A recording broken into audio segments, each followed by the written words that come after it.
Tony? Yeah, go ahead. Tony, just what went wrong offensively tonight? I don't think we capitalized on the situation at hand starting back in the first inning.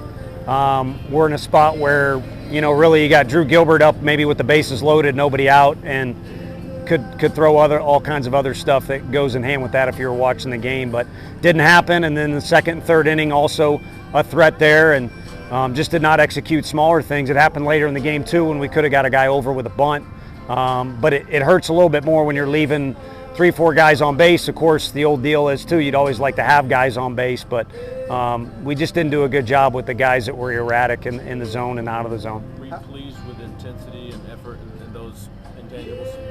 Yeah, I mean, heck, I think both teams hooked it up for I don't know how many hours. In particular, the pitchers really picked each other up, and defensively we made a miscue at the end of the game, but guys were locked in the entire day. Of course, Evan Russell's grinding his butt off, back behind the plate. It's just, offensively it's not easy to score runs, but it is easier if you have guys at third base, second base, or first base, or all the above, and maybe the intensity or intent at the plate was a little too much in a few different situations. But for the most part, the guys showed up to play. We had a quirky deal where maybe there was an accident or traffic and, got to the park late.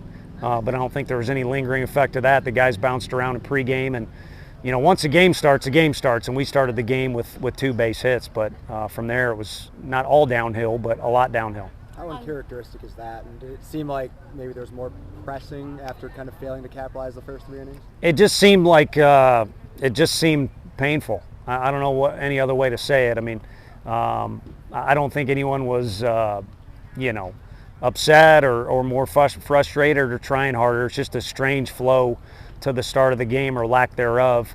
And, there's a lingering cloud there maybe of we didn't do as good of a job as we could have. But, to be honest with you, too, they're smart kids, but they're kids. I think a little bit of that is more over the coaching staff's head than it is the players. They see a tied-up game on a Thursday night, one of the only games going on in the country, and they want to win it, but we did not do enough to do that.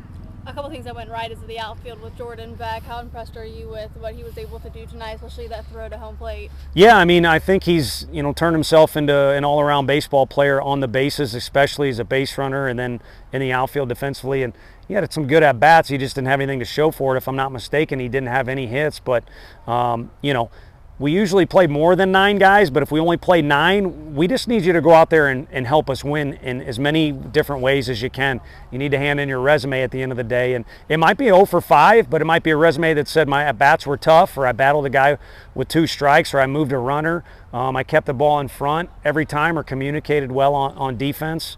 I mean, even I had a few days where I played where I contributed. So if we got 9, 10, 11 guys that do that, then, I like our chances. They're better to win, obviously. What about Camden Sewell? How's he doing? So he got pulled. Yeah, he'll be angry with me and all that. And I don't know if anyone's a good lip reader, but he kept saying, I can get this guy and then it'll be over. But, we are towards the end of the SEC season, but there's plenty of time left in the year for him to go out there, and maybe even Sunday if he feels great. But I'm not, I ain't the moral compass of college baseball. I think everybody knows that, but I ain't interested in risking a deal there, especially at this point in the year with Camden. What was going on with Camden? Seemed like grabbing oblique is kind of what everybody thought, and he went out there and set a little bit higher, and him and Woody were having a conversation, and to be honest with you, I never even listened to specifics, just the fact that he had some discomfort. It didn't make a lot of sense to press the issue.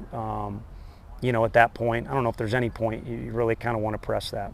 How do you approach pitching staff, given how many guys threw tonight? Who do you expect to be available again tomorrow? Well, Dolander will be available tomorrow. I know Ben Joyce is a machine in the weight room and with his routines. He's probably going to say he's available. And Kirby got hot, but we did not use him, and Xander and Wyatt Evans. So left-handed wise, I don't think he got too many concerns. Right-handed, it might be just Doe and another guy or two, unless Joyce feels like he's ready to bounce back right away. Chase gives you 4. What do you see from him? Yeah, I saw a couple good change-ups. That's for sure. At times I think when lefties are hitting him, it's not because they beat him on his pitch. It's often the case for a lot of pitchers. You kind of make a mistake and put it in a spot where it's favorable to the hitter. But it was kind of come and go. They were taking good swings off him, and I think he got to 65 pitches. They got 2 lefties to start the order. We're going through the order for a third look. It's I believe a tie game, and he's on short rest from last Thursday, and call it wussing out or being too careful or whatever, but I thought it was a good opportunity for us to restart the game.